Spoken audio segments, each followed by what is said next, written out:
Hi friends, வணக்கம். Welcome to Kuzhali kitchen. இன்றைக்கி நம்ம குழலி கிச்சனில் என்ன பார்க்க போகிறோன்னா, வீட்டில் கரம் மசாலா பொடி தீர்ந்து போயிடுச்சுங்க. அதனால் கரம் மசாலா பொடி அரைக்கலாம்னு சொல்லிட்டு ரெடி பண்ணுறேன். இது வந்து நான் எல்லாமே கையில் ஒரு பொடி போட்டு தாங்க அரைக்க போகிறேன். நான் வந்து டக்குன்னு அர்ஜென்ட்டுக்கு வேணும்னா இப்படி தான் அரைப்பேன் நான். கரம் மசாலா பொடி வீட்டில் இருக்கிற பொருளாக எடுத்து வச்சு அப்படியே லைட்டாக வறுத்துட்டு மிக்சியில் அரைச்சி வச்சுப்பேன்.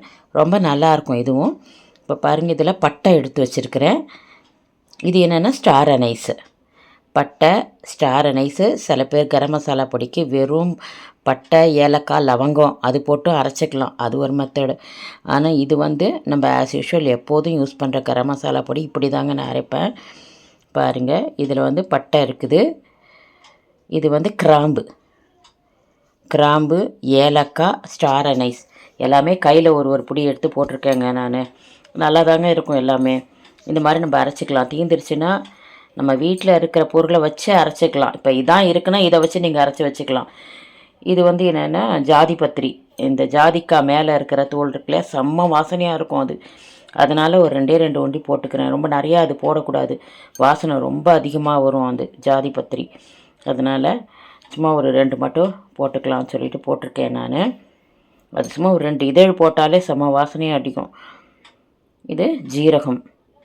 எப்போதுமே கரம் மசாலாவுக்கு மிளகு, ஜீரகம், கொஞ்சம் மிளகா மல்லி போட்டுட்டு இதெல்லாம் சேர்த்துக்கணும் நம்ம. இது வந்து கொளிஞ்சின்னு சொல்லுவாங்க, கருஞ்சீரகம். அது வந்து ரொம்ப நல்லது. அதனால் அதுவும் வந்து நான் இதில் சேர்த்துப்பேன் நான். இருந்தால் சேர்த்துக்கலாம், நீங்கள் இல்லைன்னா சேர்த்து தான் ஆகணும்னு வந்து கட்டாயம் கிடையாது. உங்கள் வீட்டில் இருக்கிற பொருளை வச்சே நீங்கள் கரம் மசாலா அரைச்சி வைக்கலாம். மெயினாக இதுக்கு தேவையானது மிளகு, ஜீரகம் போட்டுக்கலாம், பட்டை, கிராம்பு, ஏலக்காய், இதுதான் ரொம்ப முக்கியம். இது கூட நீங்கள் மிளகா மல்லியும் மிளகு ஜீரகமும் போட்டு அரைச்சி வச்சுக்கிட்டாலும் ஓகே தான். வீட்டில் ஸ்டார் அனைஸு, ஜாதி பத்திரி இருந்துச்சு, அதனால் நான் வந்து அதை சேர்த்துக்கிட்டேன். இந்த கொளிஞ்சியும் வீட்டில் வந்து வாங்கி வச்சுருந்தேன், அதனால் அதையும் சேர்த்துக்கிட்டேன். இது ஒருத்தர் நம்ம இந்த ஒரு கைப்பிடி போட்டு அரைச்சி வச்சாலே போதுங்க. அது வரும் நமக்கு வந்து 6 மாதத்துக்கு வரும் இதை அரைச்சி வச்சாலே. இது வந்து தனியாக போட்டிருக்கேன் பாருங்கள். மிளகா கொஞ்சம் காரத்துக்கு மிளகா ஒரு 10 மிளகா போட்டிருப்பேன், அதுவும் வச்சாச்சு. மிளகு, ஜீரகம், மிளகா மல்லி, இது 4 பொருளும் எப்போதுமே இருக்கும் எல்லார் வீட்லேயும். அதனால் அதை 4த்தையும் போட்டுக்கிட்டு பட்டை, லவங்கம், ஏலக்காய் இருந்தால் கூட போதும், போட்டு அரைச்சி வச்சுக்கலாம். நல்லா தான் இருக்கும். அதுவும் போட்டு லைட்டாக வறுக்கணுங்க. இப்போ இது வந்து ரொம்ப வறுக்கணும்லாம் கிடையாது, சூடு ஏறணும், அவ்வளோதான். இதை போட்டு எல்லாத்தையும் லைட்டாக சூடு ஏறுற அளவுக்கு வறுத்துட்டு ஆஃப் பண்ணிடலாம். ஆஃப் பண்ணிவிட்டு ஆற வச்சுட்டு அரைச்சிடலாங்க. பாருங்கள், இது வந்து ரொம்பலாம் வறுத்து அப்படிலாம் இருக்கக்கூடாது. நம்ம வெயிலில் காய வச்சா எப்படி இருக்குமோ அது மாதிரி ஒரு லைட் சூடு ஏறணும் இதில், அவ்வளோதான். அந்த சூடு ஏறிட்டாலே நீங்கள் அரைச்சி வச்சிட்டிங்கன்னா செம்ம வாசனையாக இருக்கும். இதில் ஜாதி பத்திரியும் நான் போட்டிருக்கேன்.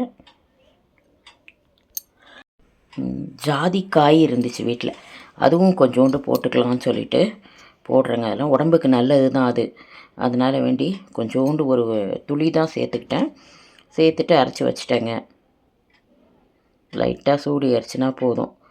நீங்கள் வந்து கடையில் போய் வாங்கினோம்னா ரொம்ப கம்மியாக இருக்கும், இதே தான் போடுவானுங்க. அதுவும் அவங்க என்னென்ன பொருள் போடுறாங்களா, நல்ல பொருள் போடுறாங்களா இல்லையா தெரியாது. நம்ம வீட்டில் இது மாதிரி இருக்கிற பொருளை வச்சே நம்ம கரம் மசாலா அரைச்சிக்கலாம். மெயினாக மிளகு, ஜீரகம், மிளகா மல்லி, பட்டை, லவங்கம், ஏலக்காய் இருந்தாலே போதும். மெயின் இன்க்ரீடியன்ஸ் அவ்வளோதான். அதை வறுத்துட்டு நீங்கள் ஒரு கைப்பிடி கையால் எடுத்து போட்டு அரைச்சிக்கலாம். ரொம்ப நல்லாயிருக்கும், நல்லா மணமாக இருக்கும். மற்ற இன்க்ரீடியன்ஸ் இருந்தால் ஸ்டார் அனைஸு அதெல்லாம் சேர்த்துக்கலாம், மராத்தி மொக்கு, ஸ்டார் அனைஸ் இல்லைன்னா ஒன்றும் பிரச்சனை இல்லை. அதை வச்சு இது வந்து ஜாதிக்காய் தான் போடுறேன், ஒரே ஒரு பீஸு.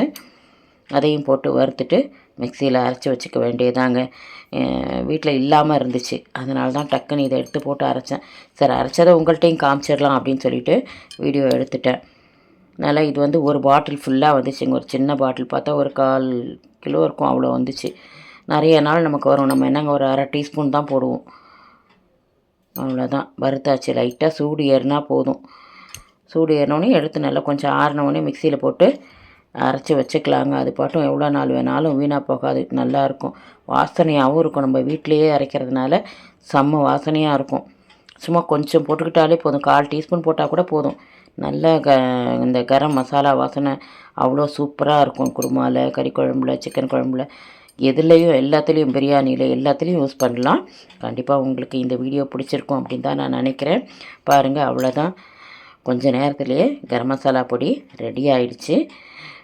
உங்களுக்கு பிடிச்சிருந்தா கோழி கிச்சன் சேனலை லைக் பண்ணுங்கள். மெயினாக லைக் பண்ணிவிட்டு பாருங்கள் ஃப்ரெண்ட்ஸ். லைக் பண்ணுங்கள், ஷேர் பண்ணுங்கள், கமெண்ட் பண்ணுங்கள். சப்ஸ்கிரைப் பண்ணலைன்னா சப்ஸ்கிரைப் பண்ணுங்கள் ஃப்ரெண்ட்ஸ். நல்லதை உண்போம், நலமுடன் வாழ்வோம். நம் சுவை நம் கையில். வாழ்க வளமுடன். நன்றி.